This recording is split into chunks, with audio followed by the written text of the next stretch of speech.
Bonsoir à toutes et à tous et bienvenue sur 8 Mont-Blanc. Je suis ravi de vous retrouver pour le journal de la rédaction. Nous sommes le lundi 24 février 2020. Au sommaire ce soir, nous partirons tout d'abord en montagne, en Haute-Maurienne plus précisément. Le GAM, le groupement d'aguerrissement en montagne, a l'habitude d'accueillir des unités de l'armée de terre pour des stages en immersion totale sur le terrain. Julie Ségala a suivi les Diables Rouges du 152e régiment d'infanterie de Colmar sur les hauteurs de Valseny, dans des conditions météo parfois extrêmes. Et puis direction Bonneville où le lycée hôtelier François Bise a inauguré au mois de décembre dernier une brasserie pédagogique qui jouxte le restaurant. L'occasion est donnée aux lycéens de se former au métier de la bouche dans un établissement plus vrai que nature. Les saisonniers une nouvelle fois dans la rue. Et 9 jours après une première mobilisation au niveau du rond-point de Moutier notamment, les saisonniers se sont retrouvés ce lundi matin devant la préfecture de Savoie à Chambéry, avec l'espoir cette fois d'être entendus par le préfet. Pas de changement au niveau des motifs de leurs revendications. Ils s'opposent toujours à la nouvelle réforme de l'indemnisation chômage qui va les pénaliser à partir du 1er avril prochain. Une réforme qui impacterait encore plus le quotidien des saisonnières. On écoute quelques réactions recueillies sur place par Fanny Péchinet. Moi, ça fait une quinzaine d'années que je fais les saisons. Donc l'hiver, je travaille de novembre à avril. Et après, il faut que je trouve du travail pour l'été.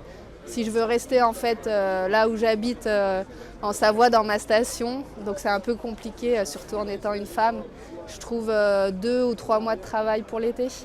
Du coup, j'ai besoin de ce chômage en fait pour continuer, pour remplir l'année en fait. Alors moi je suis saisonnière, je travaille aux remontées mécaniques l'hiver au Ménuire et l'été je travaille sur la côte atlantique. Donc j'ai déjà 2 déménagements par an. Clairement, avec des enfants, etc. Donc c'est déjà une sacrée organisation. Mais je ne peux pas faire plus. Et clairement, en montagne, on est 5000 saisonniers dans la vallée des Bellevilles. Il n'y a pas de travail pour 5000 saisonniers dans la vallée des Bellevilles à l'année. Il faut arrêter de se leurrer. Pour les femmes, c'est beaucoup plus compliqué parce que c'est vrai qu'en intersaison, pour les hommes, il y a des travaux qui sont souvent des travaux très physiques, maçonnerie, charpente, etc. Pour les femmes, il y a le ménage, mais on ne peut pas tout faire du ménage. Il n'y a pas du ménage pour tout le monde en intersaison. Des militaires mis à rude épreuve. Direction Modane en Haute-Maurienne, c'est là-bas que le groupement d'aguerrissement en montagne accueille chaque année des unités de l'armée de terre. Objectif de ces stages de 3 semaines encadrés par des chasseurs alpins, préparer ces militaires à vivre et à se déplacer en milieu froid et montagneux. Il y a quelques jours, le 152e régiment d'infanterie de Colmar a effectué sa synthèse au-dessus de Valseny. Un exercice grandeur nature que Julie Ségala a suivi pour nous, de jour comme de nuit et dans des conditions météo difficiles. Ces militaires ne sont pas chasseurs alpins et pourtant, ils manœuvrent ici à plus de 2000 mètres d'altitude. Leur objectif, défendre le col du Mont-Cenis en Haute-Maurienne, occupé par des troupes ennemies spécialistes du combat en montagne, des chasseurs alpins du 13e BCA. Dès que l'estro arrive par la droite, on envoie un appui de feu, ok ? Après une infiltration de nuit et des échanges de tirs nourris, les Diables Rouges du 152e régiment d'infanterie de Colmar, conseillés et guidés par les instructeurs du GAM, bousculent l'ennemi et reconnaissent le fort. La mission est accomplie, l'exercice réussi.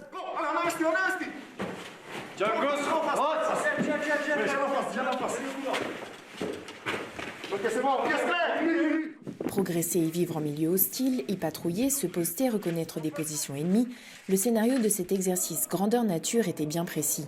Le but, restituer toutes les techniques de stationnement et de déplacement dispensées ces 3 dernières semaines par les instructeurs du GAM, le groupement d'aguerrissement en montagne. La première semaine, on leur dispense tous les enseignements.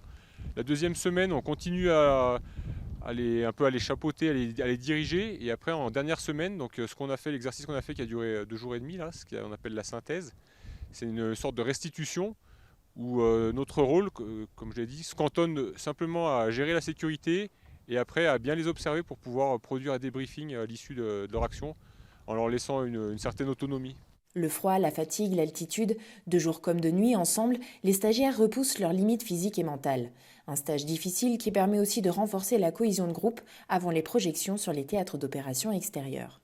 Ça change des Vosges dans lesquelles on évolue habituellement. C'est beaucoup plus enneigé, beaucoup plus haut. Ça nous permet déjà de s'aguerrir à un milieu qu'on ne connaît pas. Et surtout de pratiquer du combat en montagne, chose qu'on a rarement l'occasion de faire. Basé à Modane, le groupement d'aguerrissement en montagne compte 34 personnes, dont 24 instructeurs. C'est le seul centre en France spécialisé dans l'aguerrissement et la progression en milieu froid et montagneux. On les apprend à supporter une douleur physique supérieure avec le poids des sacs beaucoup plus lourd, pouvoir aussi changer de posture rapidement, à s'adapter aux conditions météo, donc ce qui demande une certaine organisation. Ça permet aussi de travailler le commandement au sein des groupes, des sections et des compagnons. À l'issue du stage, les 3 sections de Diable Rouge ont reçu leur brevet d'aguerrissement en montagne. Chaque année, le GAM de Modane reçoit entre 1500 et 2000 stagiaires. Et on s'intéresse au bois à présent. La coopérative forestière Coforêt organisait la semaine dernière une journée de sensibilisation à l'attention des propriétaires de la forêt haut-savoyarde. Cette opération avait pour but de mettre en avant le débardage par câble, une technique très particulière pour l'exploitation des bois en forêt de montagne. Cette journée était également l'occasion de présenter les grandes problématiques auxquelles sont confrontés les propriétaires forestiers. Les précisions de Jean-Paul Crespi. Vieillissement, fragilisation et perte régulière de rentabilité économique, les forêts de montagne sont pour la plupart à l'abandon, victimes du morcellement des parcelles empêchant toute mise en œuvre d'une gestion raisonnée. Sur les hauteurs de la commune de Bernay, 80 propriétaires se sont regroupés pour effectuer un abattage salutaire pour le maintien en forêt et en sous-bois d'une biodiversité dynamique, riche et variée. Sur 8 hectares et en forte pente, les billes de bois sont évacuées par le câble, une technique aérienne adaptée au relief. Les arbres poussent et grossissent, mais s'il n'y a pas d'intervention, on va vers le cimetière des éléphants. C'est-à-dire qu'on se retrouve qu'avec des très gros arbres, des très vieux arbres qui, au bout d'un moment, dépérissent, tombent, et donc n'assurent plus leur rôle de protection, notamment de protection dans les pentes vis-à-vis de l'érosion, des glissements, des éboulements de terrain, voire des avalanches. Il y a urgence, et c'est souvent le cas en forêt privée. Une forêt bien entretenue doit faire l'objet d'un minimum de travail d'entretien et de récolte, si possible avec une intervention qui doit avoir lieu tous les 15 ans ou tous les 20 ans maximum. Et ici, il y a bien une cinquantaine d'années qu'il n'y avait pas eu d'intervention. En Haute-Savoie, 58% de la surface forestière privée est composée de parcelles inadaptées à une sylviculture et une gestion forestière durable et rationnelle. Pour la coopérative forestière Coforest, un travail de terrain est nécessaire pour sensibiliser les propriétaires afin de garantir une filière forêt-bois vivante. Car une forêt mal gérée présente des risques pour les hommes et pour elle-même. C'est très morcelé. C'est une des forêts les plus morcelées de France. Le fait de ne pas exploiter, c'est une perte économique déjà pour le propriétaire. Mais là, ça peut être aussi une problématique de sécurité pour la mairie, pour la commune. On sait qu'un gros arbre, quand il tombe, emmène beaucoup plus de terre. Et le fait de ne pas avoir de régénération en dessous ne tient pas les terrains. Donc il y a plusieurs enjeux. Et après, le dernier enjeu, c'est le paysage. 300 000 m3 de bois sont récoltés annuellement en Suisse par le débardage par câble, contre moins de 50 000 m3 dans les Alpes du Nord. Et ce volume tend à diminuer. En Haute-Savoie, la forêt privée appartient à 76 400 propriétaires, ce qui représente une surface moyenne par propriétaire de 1,7 hectare contre 3,4 hectares au niveau français. En Savoie, 58 500 propriétaires forestiers se répartissent 109 000 hectares de forêt. Nouvelle classe au lycée François Bis de Bonneville. Depuis le mois de décembre, les lycéens peuvent compléter leur formation en travaillant dans une brasserie pédagogique juste à côté du restaurant déjà existant. Cuisine, service, accueil, tous les rudiments y sont enseignés. Nous nous sommes glissés dans les coulisses à l'heure du service. C'est un reportage signé Stéphane Le Tourneau. Menu affiché à l'entrée, set de table et décoration aux couleurs de l'Italie. Impossible de se tromper, vous êtes bien dans une pizzeria. Pour en avoir la preuve, direction la cuisine. Pâte maison, champignons et poivrons, ou encore sauce tomate qui mijote. Tous les ingrédients pour la réalisation de différentes pizzas sont en préparation. Sauf que la journée a commencé en classe, devant un tableau. On va faire une mise en place à la carte classique, d'accord, set de table, donc grand couvert, c'est ça Elio? La brigade est composée de Lucie, Océane ou Elio. Ils sont lycéens. Et cette pizzeria est en fait la nouvelle brasserie du lycée hôtelier François Bis à Bonneville. Souriez. La brasserie, c'est à part entière un restaurant qui est simulé un restaurant à thème, où justement on a un service qui est un peu plus rapide. Donc on va se baser plus sur la rapidité et sur l'efficacité qu'on peut ne pas retrouver dans un restaurant un peu plus traditionnel, ou restaurant d'application, où là le service sera un peu plus raffiné. L'endroit se veut donc un lieu d'apprentissage. mais qui se rapproche au plus près de la réalité et des exigences de la restauration. L'idée, c'est qu'on doit suivre un petit peu l'évolution de la profession, du métier, des différents établissements qui sont dans le bassin autour de nous, le bassin de recrutement. Et donc, à ce titre, nos élèves doivent être formés en fonction de ces évolutions. La deuxième raison, c'est qu'il y a aussi une évolution des formations.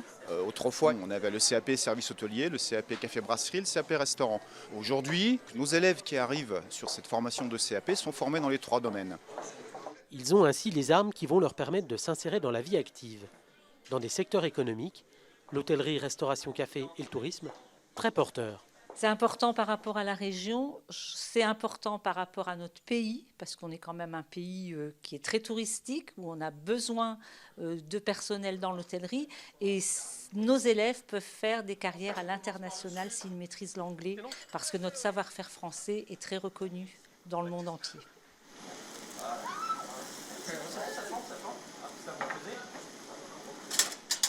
On est au bord de la Suisse et même d'autres pays comme l'Italie, tout ça, donc je vise vraiment d'autres pays. Je ne compte pas forcément rester en France. En général, je trouve que c'est mieux de sortir de sa zone de confort, on apprend plus de choses en allant dans d'autres endroits. C'est un beau métier dans le sens où on apprend beaucoup de choses.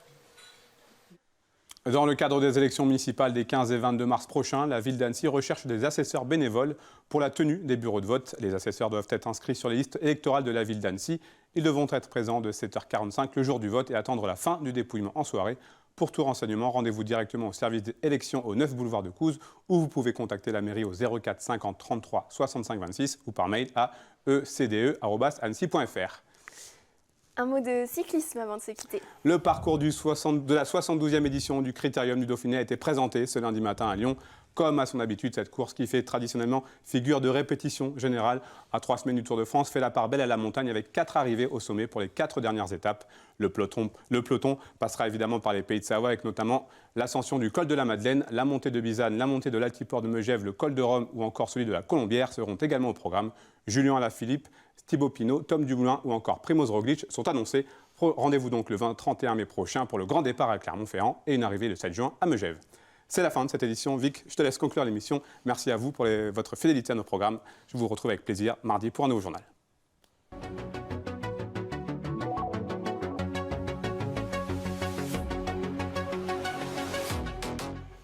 Accès Direct, c'est terminé pour ce soir, mais restez avec nous. Si vous nous regardez en direct, vous avez rendez-vous à 19h15 avec Back to Basics. 3 skieurs, tous grands spécialistes du ski, d'alpinisme et un défi, celui de gravir et skier les plus grands pics autour de Val d'Isère. Une aventure humaine hors du commun. Ce mardi, je passe la main à Emmanuel Jaude. Il recevra Anaëlle Viard-Créta pour parler de l'action Je te crois autour des violences faites aux femmes. Et puis focus ensuite sur des ateliers olfactifs organisés dans des EHPAD en Haute-Savoie. Enfin, nous vous emmènerons à la découverte d'un escape game culinaire. Restez connectés avec nous sur nos réseaux sociaux, Facebook, Twitter ou encore Instagram. Passez une très belle soirée et prenez soin de vous.